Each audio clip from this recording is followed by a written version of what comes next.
క్రైస్తవంలో ఉన్న మొదటి లోపం ఏంటంటే the lack of the knowledge of the word. నేటి క్రైస్తవంలో మొదటి లోపం ఏంటంటే దేవుని వాక్యం గురించిన జ్ఞానం కరువైంది. నేను మొన్న అమెరికా వెళ్ళినప్పుడు నా స్నేహితులు అడిగారు, అన్న మీరు అక్కడ చూశారు ఇక్కడ చూశారు కదా, ఏమిటి రెండిటికి తేడా, అక్కడ చర్చికి ఇక్కడ చర్చికి అని అడిగారు. తేడా ఏమిటో తెలియదు కానీ ఇద్దరికి కామన్గా ఉన్న ఒక లోపం తెలుసు అన్నాను నేను. అదేమిటంటే అక్కడ దేవుని వాక్యం లేదు ఇక్కడ దేవుని వాక్యం లేదు అన్నాను. కరెక్ట్ అన్నా అన్నారు వాళ్ళు. ఈరోజు మీరు యూట్యూబ్ ఆన్ చేసి చూసినా కూడా మీరు చాలామంది ఇక్కడ యూట్యూబ్ క్రిస్టియన్స్ ఉన్నారు నాకు తెలుసు. తెలుగులో చెప్పుకుంటే అంత బాగుండదు. యూట్యూబ్ అంటే నువ్వు గొట్టం అని అర్థం అనమాట. సో ఈ యూట్యూబ్ క్రిస్టియన్స్తో నేను మాట్లాడేది ఏమిటంటే, మీరు అనుకుంటున్నారు మేము ఇన్ని ప్రసంగాలు వింటాం, మేము ఎప్పుడు వంటగదిలో కూడా ప్రసంగమే పెట్టుకుంటాం, మా టీవీలో ఎప్పుడు క్రిస్టియన్ ఛానల్సే రన్ అవుతున్నాయి అంటే అసలు అదే మీరు సీరియల్ చూసినా బాగుపడతారేమో కానీ మీరు క్రైస్తవ మెసేజ్లు వరుసగా విన్నారంటే మీరు చెడిపోతారు. ఎందుకు అంటున్నానంటే ఈరోజు 100 వర్తమానాలు యూట్యూబ్లోంచి బయటకు వస్తే, టీవీలోంచి బయటకు వస్తే అందులో 80 వర్తమానాలు 90 వర్తమానాలు వాక్య విరుద్ధంగా ఉన్నాయి, వాక్యం లేనివి ఉన్నాయి, మిగిలింది ఏదో చెత్తా చెదారమంతా చెప్తున్నారు. ప్రజలు వాక్య లేమితో బాధపడుతున్నారంటే అది ప్రజలు తప్పు కాదు, బోధకుల తప్పు. మీదే కులం అని అంటే ఆరోగ్యమూర్తి కాదు, మాది బోధ కులం అని అన్నారు ఆయన. సో ఈ కులం తప్పు అన్నమాట. ఈరోజు మనకి వాక్య లేమితో మనం కొట్టుమిట్టాడుతున్నాం. వాక్యానికి కొన్ని అద్భుతమైన లక్షణాలు ఉన్నాయి. వాక్యం మనకు అవసరం. వాక్యం లేకుండా మనకి రక్షణ లేదు. తిమోతికి రాస్తూ ఆయన చెప్పాడు పౌలు, అది రక్షించుటకు శక్తిగల వాక్యము అన్నాడు దాన్ని. వినుట వలన విశ్వాసము కలుగును అన్నాడు రోమపత్రికలో. వాక్యం లేకుండా క్రైస్తవం లేదు, క్రైస్తవ విశ్వాసం లేదు. విశ్వాసం నాలో ఎలా పుడుతుంది క్రీస్తు పట్ల అంటే వాక్యం వినడం వల్ల పుడుతుంది, వాక్యాన్ని అర్థం చేసుకోవడం వల్ల పుడుతుంది, వాక్యానికి విధేయత చూపించడం వల్ల, సరిగా స్పందించడం వల్ల పుడుతుంది. వాక్యమే లోపించింది అనుకోండి ఏం లేనట్టే. బైబిల్ క్విజులు బాగా జరుగుతున్నాయి ఈ మధ్య, కానీ వాక్య జ్ఞానం లేదు. మనం జ్ఞానం అంటే ఏమనుకుంటున్నామంటే ఏ పేజీలో ఏముంది, ఎక్కడ ఏముంది, ఎవరు కొడుకు ఎవరు, ఎవరు ఏ ఊర్లో ఉన్నారు, ఇది అనుకుంటున్నాం మనం. మన క్విజులు కూడా మారాలి. క్విజ్ అంటే అది కాదు. ఎందుకంటే మనం చైతన్య నారాయణలో చదివి వచ్చిన తర్వాత ఇంతకంటే లోతుగా మనం ఆలోచించలేం. మన ప్రాబ్లం ఇది. మనకి వాక్యంలో ఉన్న సారం ఏమిటి? పౌలు రాస్తూ చెప్పాడు, అక్షరము చంపును, ఆత్మ జీవింపచేయును. వాక్యం యొక్క అక్షరం కాదు, ఆ అక్షరం వెనకున్నటువంటి అర్థం ఏమిటి? ఆత్మ అంటే అక్కడ అర్థం అదనమాట. The soul of the word of God. దాని సారం ఏమిటి, దాని అంతరార్థం ఏమిటి, దాని పరమార్థం ఏమిటి? దీన్ని మీరు గ్రహిస్తే మీకు ఉద్యోగం గ్యారంటీ. ఇది లేదు ఈ రోజున ఏదో చేయడానికి, ఇంకేదో చెప్పడానికి, వాళ్ళ దగ్గర ఉన్న ఏదో ఒక ఆలోచన చెప్పడానికి వాక్యాన్ని వాడుకుంటున్నారు చాలామంది సేవకులు, బోధకులు, కాపర్లు. ఇటువంటి ఒక కరువులో ఉన్నాం. వాక్య లేమి అనే కరువులో ఈ రోజున మనం ఉన్నాం. ఇక దైవజనుల్ని, సేవకుల్ని, బోధకుల్ని పక్కన పెడితే మన సంగతికి వస్తే, సామాన్య విశ్వాసుల దగ్గరికి వస్తే మనం వాక్యం చదవడం మానేసాం. మనం యూట్యూబ్లో చదవడము, ఫేస్బుక్ గోడ మీద చదవడము, లేకపోతే వాట్సాప్ స్టేటస్ మీద చదవడము, ఆటో వెనక చదవడము, ఇది ఎక్కువైంది తప్ప చాలామంది 31వ తారీఖు అదేదో చిన్న స్లిప్లో తీసుకుంటారు కదా, ఏంటది వాగ్దానాలు, అది ఇందులోదే, 26 పుస్తకాల్లోదే. దాన్ని చదువుకుంటారు 10 సార్లు, కానీ వాక్యం చదవరు. ఈ వాక్యం చదవడం మానేయడం వల్ల మనకి ఈ రోజున చాలా అర్థం కావట్లేదు. మీకు ప్రభు అర్థం కావాలంటే వాక్యం చదవాలి, మీకు మీరెవరో తెలియాలంటే వాక్యం చదవాలి, మీకు వైవాహిక జీవితం ఎలా ఉండాలో తెలియాలంటే వాక్యం చదవాలి, మీరు పిల్లల్ని ఎలా పెంచాలో తెలియాలంటే వాక్యం చదవాలి, మీరు పిల్లల్ని ఏమి చదివించాలి, ఏమి చదివించకూడదు, లోకంలో వాళ్ళు ఎలా బ్రతకాలి మీరు తెలుసుకోవాలంటే వాక్యం చదవాలి, మీరు ఉద్యోగం ఎలా చేయాలో తెలుసుకోవాలంటే వాక్యం చదవాలి, మీరు పక్కింటలతో ఎలా ఉండాలో తెలుసుకోవాలంటే వాక్యం చదవాలి, మీరు ప్రభుత్వానికి ఎలా లోబడాలో తెలుసుకోవాలంటే వాక్యం చదవాలి, మీరు పన్నులు ఎలా కట్టాలో తెలుసుకోవాలంటే వాక్యం చదవాలి. ప్రతిదానికి వాక్యం చదవాలి. Bible addresses every nook and cranny of the life, Christian life. ప్రతి మైన్యూట్ డీటెయిల్ని కూడా బైబిల్ అడ్రస్ చేస్తోంది. క్రైస్తవ జీవనంలో. This is the book which is a manual to the Christian life. ఇది క్రైస్తవ జీవనానికి ఒక కరపుస్తకం, ఒక హ్యాండ్ బుక్. ఇది మనం అనుకుంటున్నాం ఇది సండేకి పరిమితం అనుకుంటున్నాం మనం. నో. ఎప్పుడైనా ఇంట్లో ప్రార్థన పెట్టుకున్నప్పుడు పరిమితం అనుకుంటున్నాం మనం. నో. అందుకనే ద్వితీయోపదేశకాండంలో చాలా స్పష్టంగా చెప్పాడు, మీరు కూర్చుండినప్పుడు, లేచినప్పుడు, మీరు నడుచున్నప్పుడు, మీరు పరుండినప్పుడు, భోజనపు బల దగ్గర మీ పిల్లలతో ఈ వాక్యాన్ని గురించి మాట్లాడాలి అన్నాడు ఆయన. 24/7 24 గంటలు 7 వారాలు మీరు ఈ వాక్యపు ధ్యాసలో బ్రతకాలి అని అన్నాడు. మీరు మీ గోడలపైన రాసుకోవాలి, గుమ్మాలపైన రాసుకోవాలి అని అన్నాడు. నుదుట బాసికములుగా పెట్టుకోవాలి అన్నాడు. బాసికం అంటే తెలుసా మీకు? ఈ అన్య పెళ్ళిళ్ళకి వెళ్ళినప్పుడు వాళ్ళు ఇక్కడ కట్టుకుంటారు.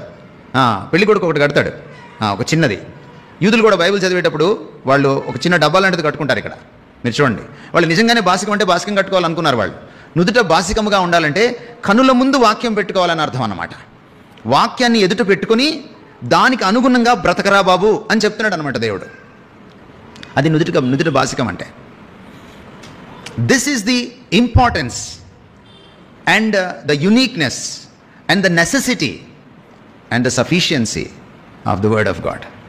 దేవుని వాక్యం యొక్క ప్రశస్తత ఇది, విశిష్టత ఇది, దేవుని వాక్యం యొక్క అవసరత ఇది, దేవుని వాక్యం యొక్క సమృద్ధి ఇది.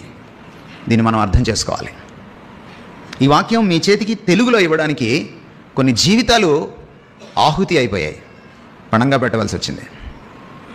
కానీ చదవడానికి కూడా ఓపిక లేదు మనకి ఈ రోజున. ఎవరైతే దేవుని వాక్యాన్ని ప్రతిదినము చదవరో, అర్థం చేసుకోరో, అవలోకనం చేసుకోరో, జీర్ణించుకోరో, దాన్ని ఆచరణీయం చేసుకోరో, వారికి క్రైస్తవులుగా బ్రతకడానికి వీలుపడని పని. వాళ్ళకి ఉద్యోగం ఏనాటికి రాదు. ప్రభు చాలా స్పష్టంగా చెప్పాడు, మనుషుడు రొట్టె వలన మాత్రము జీవించడు, దేవుని నోటి నుంచి వచ్చి ప్రతి మాట వలన జీవిస్తాడు. ఉద్యోగం ఎలా వస్తుంది? జీవం ఎలా వస్తుంది? క్రీస్తులో బ్రతుకు ఎలా నిలబడుతుంది? దేవుని నోటి నుంచి వచ్చి ప్రతి మాట వలన నిలబడుతుంది. ఊరికే వల్లి వేసుకోవడం కాదు మాటల్ని. ఈ వల్లె వేసుకున్న మాటలు మనం మనన చేసుకోవాలి. వాటి అంతరార్థాన్ని, పరమార్థాన్ని లోతుగా ఆలోచించి గ్రహించాలి. దాన్ని గుండెల్లో దాచుకోవాలి, నరనరాల్లో జీర్ణించుకోవాలి, దాన్ని క్రియాశీలకంగా ఆచరణీయం చేసుకోవాలి. ఇది చాలా చాలా అవసరమైన విషయం.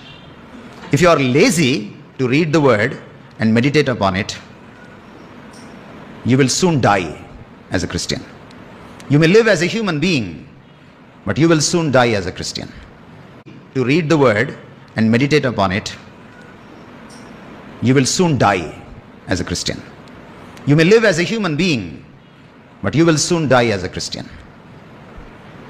మనం క్రైస్తవులుగా బ్రతకలేం, మనుషులుగా బ్రతకగలమేమో కానీ you are no more a Christian. ఇది చాలా అవసరం. ప్రతిదానికి వాక్యమేనండి.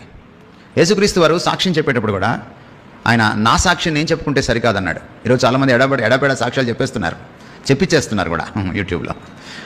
కానీ యేసుక్రీస్తు అంతటి వారు దిగి వచ్చినప్పుడు, దేవుడే మనిషిగా దిగి వచ్చినప్పుడు, సాక్షాత్తు దైవ మానవుడు, దేవుని కుమారుడు సాక్ష్యం చెప్పేటప్పుడు, నేను సాక్ష్యం చెప్తే నా సాక్ష్యం అది టాప్ అని అనలేదు ఆయన. నేను నా సాక్ష్యం చెప్తే అది సరి అయినది కాదు, లేఖనములు నా గురించి సాక్ష్యం ఇస్తున్నాయి అని అన్నాడు. లేఖనానికి ఆయన అంత పెద్దపీట వేశాడు. తన సాక్ష్యాన్ని కూడా లేఖనాలతో కొలవమన్నాడు. సాక్ష్యం అంటే ఏమిటండి? హోల్ బతుకు, నిలువెత్తు బతుకు ఒక సాక్ష్యం. ఆ నిలువెత్తు బతుకుని వాక్యంతో కొలవండి అన్నాడు. మనం ఎంతటి వాళ్ళం? ఈ రోజున వాక్యంతో కొలుచుకుంటే మన బతుకు ఎలా ఉంది? ఇది ఉపదేశించుటకు, ఖండించుటకు, తప్పుదిద్దుటకు, నీతి యందు శిక్ష చేయుటకు ప్రయోజనకరమైంది కదా. ఆ 4 పనులు ఒకవేళ చేస్తే మన బ్రతుకు ఎక్కడ ఉంది? మనం చాలాసార్లు పక్క చర్చి వాళ్ళతో, పక్క బెంచి వాళ్ళతో పోల్చుకుంటూ ఉంటాం. విమర్శ అది కరెక్ట్ కాదు. ఆత్మవిమర్శ సరి అయింది కాదు. వాక్యపు వెలుగులోనే ఆత్మవిమర్శ చేసుకోవాలి. వాక్యమే ప్రమాణం ఆత్మవిమర్శ చేసుకునేటప్పుడు. పాస్టర్ గారు వాక్యం చెప్పేటప్పుడు ఎంత బాగా చెప్పారని మార్కులు వేయడం ఎక్కువైంది ఈ మధ్య. కానీ నేను ఎంత బాగా జీవిస్తున్నానని మార్కులు వేసుకోవడం పోయింది. పాస్టర్ గారు ఎలా వాక్యం చెప్పినా తమరు వాక్యపు వెలుగులో విమర్శ చేసుకోవాలి ప్రతి ఆదివారం. చేసుకుంటేనే బ్రతుకుతాం, లేకపోతే లేదు, బ్రతుకులేదు. ఇది చాలా అవసరం. దేవుని వాక్యమును అంటే దేవుని చిత్తమును జరిగించేవాడు నిరంతరము నిలుచును అంటే అర్థం ఏంటంటే దేవుని వాక్యానుసారంగా జీవించేవాడే నిరంతరము నిలుస్తాడని అర్థం. అందరూ నిలవరు. మీరేదో చెయ్యెత్తేసి బాప్తిస్మం తీసేసుకొని నేను పరలోకంకి వెళ్ళిపోతాను అని మీరు అనుకుంటే చాలా పెద్ద పొరపాటు. దేవుని వాక్యమును జరిగించువాడు నిరంతరము నిలుస్తాడు. ఇది మనం అర్థం చేసుకోవాలి. ఈ లోపాన్ని మనం గుర్తించాలి.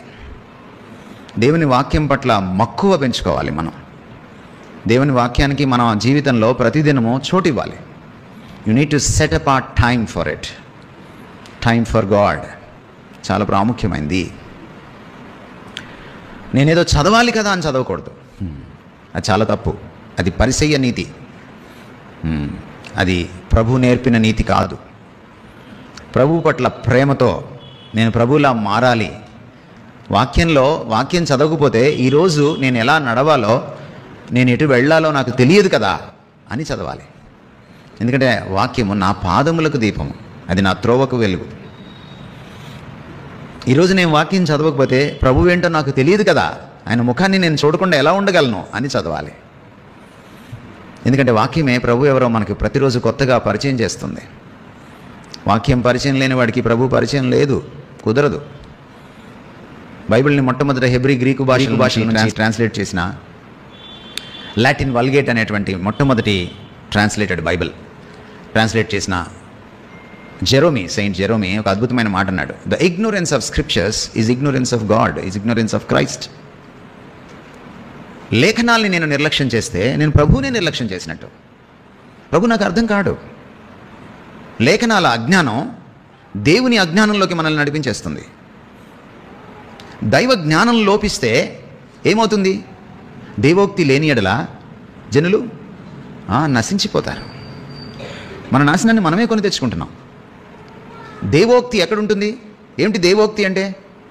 దేవుడు ఇచ్చే యుక్తి. జీవించాలంటే యుక్తి కావాలి. యుక్తి అంటే తెలివి, wisdom. It comes from the word. అందుకని మనం అప్పుడప్పుడు లేఖనాలు చదువుతుంటే మనకు పాత నిబంధనలో ఫలానా ఆయనకి ఇచ్చినటువంటి దేవోక్తి అని రాసి ఉంటుంది. మీరు చూస్తే అప్పుడప్పుడు లేఖనాలు చదువుతుంటే మనకు పాత నిబంధనలో ఫలానా ఆయనకి ఇచ్చినటువంటి దేవోక్తి అని రాసి ఉంటుంది. మీరు చూస్తే ఆదికాండం నుంచి ప్రకటన గ్రంథం దాకా ఈ దేవోక్తి మనకి దొరుకుతుంది. మీ చేతుల్లో అచ్చమైన తెలుగు భాషలో ఉంది. You need to thank God for it eternally. ఎవరో తెలుగు రానివాడు, భారతదేశం ఎరుగనివాడు ప్రభువు ప్రేమతో తెలుగులోకి ట్రాన్స్లేట్ చేసి మనకిచ్చి 1885లో ట్రాన్స్లేట్ చేస్తే ఇప్పుడు ఎన్ని సంవత్సరాలండి? ఇంతవరకు దీన్ని రివైజ్ చేయాలి సరిగా మనోళ్ళు. ఓపిక లేదు మనకి, శ్రద్ధ లేదు మనకి. ఆ పుస్తకాన్ని ఇంకా చదువుకుంటున్నాం మనం. కనీసం ఆ ప్రింటింగ్ ప్లేట్లు కూడా BSI వాళ్ళు, బైబిల్ సొసైటీ ఆఫ్ ఇండియా వాళ్ళు మార్చట్లేదు. కోట్లు వాళ్ళు విరాళాలు తీసుకుంటున్నారు బైబిల్ సొసైటీ వాళ్ళు. నేను ఎన్నోసార్లు అనేక ప్లాట్ఫామ్ మీద నుంచి వాళ్ళకి మొత్తుకుంటున్నాను. నేను యు రివైజ్ దిస్ బైబిల్. ఎందుకంటే ఒక విదేశీయుడు తెలుగు రానివాడు చేశాడు దీన్ని మళ్ళీ ఒకసారి రివైజ్ చేయండి. హిందీ బైబిల్ రివైజ్ చేసుకున్నారు, మిగిలిన భాషల్లో బైబిల్స్ రివైజ్ చేసుకుంటున్నారు, మన భాషలోనే చేసుకోవట్లేదు. But Bible Society of India వాళ్ళు ఈరోజు కోట్లకి పడగలెత్తారు, కానీ they are not doing their job properly. మనకి కృతజ్ఞత లేదు. మనకి దీని విలువ తెలియదు. దీన్ని నాశనం చేయాలని రోమా ప్రభుత్వం బైబిల్ కనపడకుండా చేసేసింది. రోమ్ తగలబడుతుంటే ఎన్నో బైబిల్స్ కూడా తగలబడ్డాయి. మనుషులనే కాదు, క్రైస్తవులనే కాదు, వాక్యాన్ని కూడా తగలబెట్టారు వాళ్ళు. క్రీస్తు 4వ శతాబ్దంలో కాన్స్టాంటిన్ అనే రోమా చక్రవర్తి అనుకోకుండా హఠాత్ పరిణామంగా దేవుని మహాకృప వల్ల క్రైస్తవుడు అయినప్పుడు ఆయన బైబిల్ కావాలని అడిగాడు. మనకి కృతజ్ఞత లేదు. మనకి దీని విలువ తెలియదు. దీన్ని నాశనం చేయాలని రోమా ప్రభుత్వం బైబిల్ కనపడకుండా చేసేసింది. రోమ్ తగలబడుతుంటే ఎన్నో బైబిల్స్ కూడా తగలబడ్డాయి. మనుషులనే కాదు, క్రైస్తవులనే కాదు, వాక్యాన్ని కూడా తగలబెట్టారు వాళ్ళు. క్రీస్తు 4వ శతాబ్దంలో కాన్స్టాంటిన్ అనే రోమా చక్రవర్తి అనుకోకుండా హఠాత్ పరిణామంగా దేవుని మహాకృప వల్ల క్రైస్తవుడు అయినప్పుడు ఆయన బైబిల్ కావాలని అడిగాడు. బైబిల్ కావాలని అడిగితే ఎవరి దగ్గర బైబిల్ లేదు. ఎందుకంటే బైబిల్ ఉంటే పట్టుకెళ్ళిపోతారు. బైబిల్ని నిషేధించారు. It was a banned book. 4వ శతాబ్దానికి బైబిల్ దొరకలేదు. అప్పుడు రాజుగారు కనుక, ఆయనది పెద్ద సామ్రాజ్యం కనుక, ప్రపంచమంతటిని దాదాపుగా పరిపాలిస్తున్నాడు కనుక, తన అధికారంతో ఆయన నాకు ఎక్కడున్నా తీసుకొని రావాలి ఒక్క పుస్తకం ఆయన అంటే, అప్పుడు అందరు సీక్రెట్గా ఉన్నాయి అన్నీ బయటకు వచ్చినాయి. అంత విలువైందండి బైబిల్. దీనికోసం ప్రాణాలు పోయాయి. ఈరోజు నా తెలుగులో మీ చేతికి వచ్చింది. How many times you read it and how intently you read it, how devotionally you read it. మీరు ఎన్నిసార్లు చదువుతారు, ఎంత మంచి ఉద్దేశంతో చదువుతారు, ఎంత తీవ్రతతో చదువుతారు, ఎంత భక్తిభావంతో చదువుతారు. That matters. మీ ఉజ్జీవానికి ఇది ఆరంభం. That matters. వాక్యం లేకుండా మనకి ఏదీ సరిగా అర్థం కాదు. రెండవ లోపము మన క్రైస్తవంలో ఏమిటి అని అంటే, రెండవ లోపము మీకు అది చెప్పకముందు వాక్యం గురించి నేను ఒక్క మాట చెప్పాలి. మనము క్రైస్తవులం అవుతాం, బాప్తిస్మం తీసుకుంటాం, కానీ లోకం అంటుకుంటూనే ఉంటుంది మనకి. మనం ఇక్కడికి వస్తాం, వాక్యం వింటాం, మనం మళ్ళీ బయటికి వెళ్ళిపోతాం. మనం ఎక్కువసేపు లోకంలో ఉంటాం, తక్కువసేపు దేవుడి సన్నిధిలో ఉంటాం, చాలా తక్కువసేపు వాక్యానికి ఎక్స్పోజ్ అవుతాం. కాబట్టి మన మనసును లోకమే ఎక్కువ కబలిస్తుంది, పరిపాలిస్తుంది, శాసిస్తుంది. మనసుని ఏది శాసిస్తుందో మనిషి అలా తయారవుతాడు. మన మనసుని వాక్యం శాసిస్తే మన బ్రతుకు వాక్యానుసారంగా ఉంటుంది. మన మనసుని లోకం శాసిస్తే మన బ్రతుకు లోకానుసారంగా ఉంటుంది. మీరు ఒకసారి గుండె మీద చేసుకొని చెప్పండి, మీరు బయటికి వెళ్ళిన తర్వాత మీకు లోకస్తులకి ఎంత తేడా ఉంటాయి? మీరు ఇక్కడ భక్తిపరులే, మెట్లు దిగి వెళ్ళిన తర్వాత మీరేంటి? సోమవారం నుంచి శనివారం దాకా మీరేంటి? వాళ్ళకున్న డబ్బు యావ, వాళ్ళకున్న కీర్తి దాహం, వాళ్ళకున్న భౌతిక విషయాలపైన, ఆశీర్వాదాలపైన ఆశ, లేక వాళ్ళకున్న అత్యాశ క్రైస్తవులకి చాలామందికి ఉంది. వాళ్ళకున్న డాబు దర్పం క్రైస్తవులకు కూడా ఉంది. ఈరోజు లోక సంబంధమైన అనేకమైన లక్షణాలు, అవలక్షణాలు మనలో చాలా వరకు మన క్రైస్తవుల్లో కనపడుతూ ఉన్నాయి. ఇది మనం కాదనలేని సత్యం. కారణం ఏంటి? మన మనస్సు లోక ప్రభావం కింద ఎక్కువ ఉంటుంది. మరి ముఖ్యంగా ఇది వచ్చిన తర్వాత మనం వెళ్ళి రచ్చబండ దగ్గర కూర్చోక్కర్లేదు, రచ్చబండే మన దగ్గరికి వస్తుంది, మన దగ్గరికి వస్తుంది. ఈరోజు we have the world in the pocket. ఈరోజు ఈ షార్ట్లు, రీల్స్ వచ్చిన తర్వాత యూట్యూబ్లోనైనా కొంచెం నయం, మనం వెళ్ళి పలానా వీడియో చూడొచ్చు అని సెర్చ్ చేసుకోవచ్చు. ఈ షార్ట్లు, రీల్స్ వచ్చిన తర్వాత నువ్వు ఇలా అంటుంటే జస్ట్ కొన్ని నిమిషాల్లో 100 రీల్స్ చూస్తావు, నువ్వు 100 షార్ట్స్ చూస్తావు. ఈ 100 షార్ట్స్ నువ్వు చూసేటప్పటికి అందులో కనీసం 90 షార్ట్స్ పనికిమాలినవే ఉంటాయి. నువ్వు ఎదగడానికి కానీ, నీకు ఆశీర్వచనంగా కానీ, నిన్ను మంచి మనిషిగా, మంచి క్రైస్తవుడిగా నిలబెట్టేవి కానీ ఉండవు అందులో. లోక సంబంధమైన చెత్తా చెదారం అంతా వస్తుంది అందులో. And you can't choose it.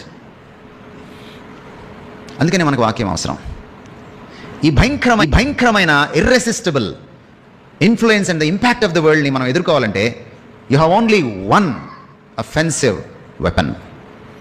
అందుకనే వాక్యాన్ని అఫెన్సివ్ వెపన్గా ఎఫెసీ పత్రిక 6వ అధ్యాయంలో సర్వాంగ కవచంలో యుద్ధభూమిలో రాశాడు ఆయన. It is the sword.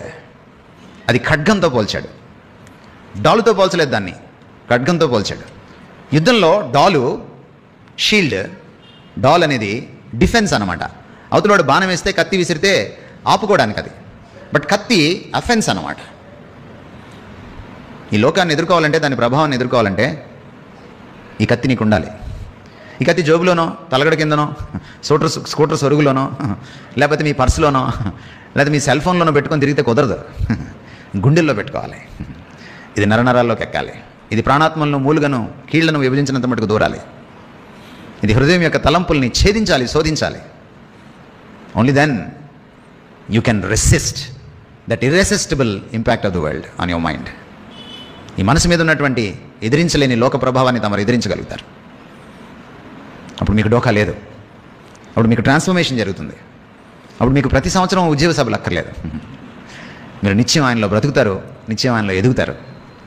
ఇది చాలా అవసరమైన విషయం. అందువల్ల never ever underestimate or belittle the power of the word, the importance of the word. దేవుని వాక్యపు ప్రశస్తతను, శక్తిని మీరు ఎప్పుడు తక్కువ అంచనా వేయొద్దు, దాన్ని గీతగా చూడొద్దు. ఈరోజు ఒక నిర్ణయం తీసుకోండి. ఇక్కడి నుంచి వెళ్లే ముందు, నేను ప్రతిదినం వాక్యం చదువుతాను, దానికి కొంచెం సమయం ఇస్తాను. నేను ఆలోచిస్తాను, ధ్యానిస్తాను. కొంతమంది చదువు రాని వాళ్ళు ఉన్నారు, వాళ్ళు వాక్యం చదవలేరు. వాళ్ళకి ఇప్పుడు ఆడియో వినడానికి వాక్యం వచ్చేసింది. But never ever neglect the word.